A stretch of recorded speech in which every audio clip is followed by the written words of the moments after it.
बिस्मिल्लाहिर्रहमानिर्रहीम। अस्सलाम वालेकुम क्लास। आज हम गुड बाय मिस्टर चिप्स के चैप्टर नंबर 8 और 9 को डिस्कस करेंगे। चैप्टर नंबर 8 में बताया गया है कि मिस कैथरीन की डेथ कब और कैसे हुई थी और मिस्टर चिप्स की क्या कंडीशन थी कैथरीन की डेथ के बाद। 1 अप्रैल 1898 में मिस कैथरीन की डेथ हुई थी और मिस कैथरीन प्रेग्नेंट थी और डिलीवरी के टाइम पे उनकी डेथ हो गई थी और उनके बच्चे की भी डेथ हो गई थी। मिस्टर चिप्स को समझ नहीं आ रहा था कि वो क्या करें और 1898 का वो दिन 1 अप्रैल का दिन उनके जहन में हमेशा मौजूद रहता है, जब वो ब्रूकफील्ड गांव में किस तरह से वॉक करता हुआ गुजरा था, जैसे वो कोई खौफनाक ख्वाब देख रहा हो। तो उसे एक स्टूडेंट मिला था जिसका नाम फॉकनर था। उसने उससे पूछा, please sir may I have the afternoon off, my people are coming, कि मेरे वालदेन आ रहे हैं। तो मिस्टर चिप्स ने कहा, ओ यस यस, हाँ ठीक है। फिर उस बच्चे ने पूछा, can I miss chapel to sir, क्या मैं चैपल मिस कर सकता हूँ? चैपल चर्च में की जाने वाली इबादत को कहते हैं। तो मिस्टर चिप्स ने कहा, यस यस। फिर उस स्टूडेंट ने पूछा, can I go to station to meet them, क्या मैं उनसे मिलने स्टेशन पर जा सकता हूँ? तो मिस्टर चिप्स का दिल करता है कि वो उससे कहे, Chips nearly answered, you can go to Blaze for all I care. My wife is dead and my child is dead and I wish I were dead myself. उसने तकरीबन ऐसा जवाब दिया, फिर मुझे क्या परवाह, तुम जहन्नम में जा सकती हो, मेरी बीवी मर चुकी है, मेरा बच्चा मर चुका है और काश मैं खुद भी मर जाता। लेकिन उन्होंने खुद को कंट्रोल किया और उन्होंने सिर्फ अपना सर हिलाया। वो किसी भी शख्स से मिलना नहीं चाहते थे मिस्टर चिप्स, और किसी से बात नहीं करना चाहते थे, किसी के साथ अपना दुख शेयर करें। वो लोगों की हमदर्दी को फेस करने से पहले इस चीज़ का आदी होना चाहते थे। तो उन्होंने मामूल के मुताबिक अपनी 4th क्लास ली। 4th क्लास में वो गए, इन्होंने क्लास को ग्रामर दी कि वो याद करें और वो खुद बैठ गए। अचानक से एक स्टूडेंट ने कहा कि सर आपके काफ़ी सारे लेटर्स आए हुए हैं। तो मिस्टर चिप्स ने इन लेटर्स को देखा तो इनमें सिर्फ ब्लैंक पेजेस थे। वो सब मिस्टर चिप्स के नाम पर थे वो लेटर्स, लेकिन उनके अंदर सिर्फ ब्लैंक पेजेस थे। तो मिस्टर चिप्स बहुत परेशान थे, उन्हें समझ नहीं आया कि ये क्या था। उनको काफ़ी अजीब लगा। उन्हें ये बात नहीं समझ आई कि it was actually a part of April fool day, लोगों ने उनके साथ मजाक किया था। दैन चैप्टर नंबर 9 में बताया गया है कि कैथरीन की डेथ के बाद मिस्टर चिप्स अपना अपार्टमेंट छोड़कर ब्रूकफील्ड आ गए थे और वहाँ पर रहना शुरू कर दिया जहाँ पर वो पहले रहते थे।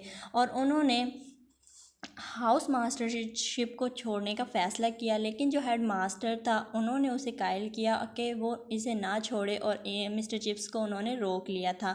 तो मिस्टर चिप्स को याद आता है कि किस तरह एक बार वो क्रिकेट मैच खेल रहे थे तो इन्होंने हाफ सेंचुरी बनाई। तो एक स्टूडेंट जिसका नाम नाइलर था उसने कमेंट किया कि not half bad for an old chap like him, इस जैसे बूढ़े शख्स के लिए ऐसा खेलना बिल्कुल बुरा नहीं।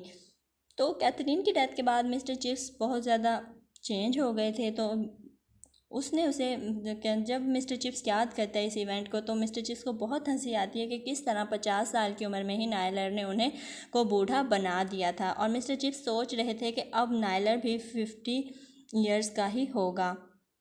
तो जब मिस्टर चिप्स ब्रूकफील्ड में थे और उनकी एज 50 साल थी तो हर कोई ब्रूकफील्ड में उनकी बहुत रिस्पेक्ट करता था और उनका टेकिंग कॉल ओवर अपना एक अंदाज़ था अटेंडेंस लेने का। वो उनके पास सब बच्चों के नामों की एक लिस्ट होती और मिस्टर चिप्स एक बच्चे को बुलाते, उसका फेस देखते और फिर टिक करते उस लिस्ट पे। तो इस तरह मिस्टर चिप्स को सब बच्चों के नाम और चेहरे याद थे। मिस्टर चिप्स सीनियर मेंबर था और हर कोई बहुत रिस्पेक्ट करता था ब्रूकफील्ड स्कूल में उनकी।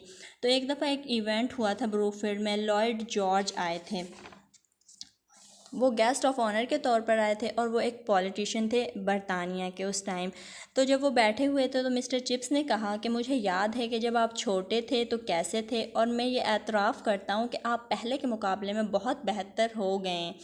तो जो एक हेडमास्टर था वो पास खड़ा हुआ था तो बहुत परेशान हुआ कि मिस्टर चिप्स की बात सुन के, लेकिन लॉयड जॉर्ज बहुत हंसा और काफ़ी देर तक मिस्टर चिप्स से बात करता रहा और उसने मिस्टर चिप्स की बात का बुरा नहीं मनाया।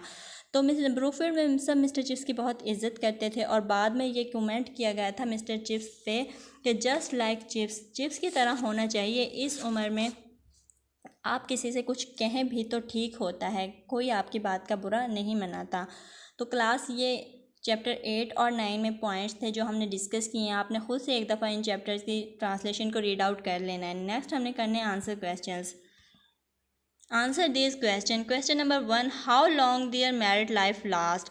Question number 2, who was Faulkner? Question number 3, what did Chips say to Faulkner?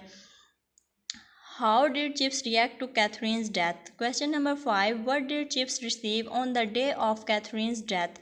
Question number 6, how did Catherine's death affect Chips? Question number 7, who was Nyler? And then question number 8, what did Chips say to Lloyd George? ये class आपने questions करने और इसके साथ आपने इनका objective में इनके सिनोनिम्स करने और इन चैप्टर्स के एमसीक्यूज़ कर लेने ऑब्जेक्टिव में। ओके क्लास, अल्लाह हाफिज़।